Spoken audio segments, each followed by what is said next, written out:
Welcome to the Slop Farm. Enjoy the video. You'll start by picking a Python environment that fits your needs. Pidroid is GUI-friendly, while Termux gives a true Linux shell. Once chosen, install the app and immediately grant storage and network permissions so Python can read files and fetch packages. Make sure you have about 200 megabytes free for libraries and caches. After install, open the app to confirm Python launches and displays a prompt or editor. This verifies the runtime is ready for writing and running code. Now you'll create a script and add any libraries you need. In Pidroid, use its editor, or in Termux, use Nano or Vim, save files with Py.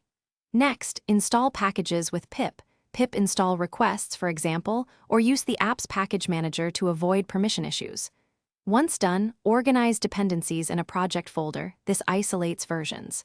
If your app supports virtual environments, use one to prevent conflicts. Otherwise, keep requirements. TXT for reproducibility.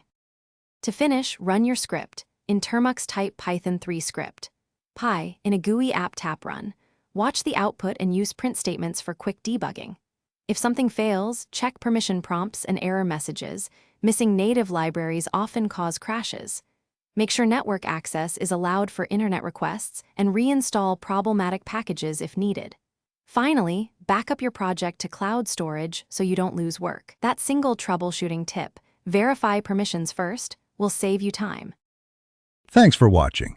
Consider subscribing if we helped you today.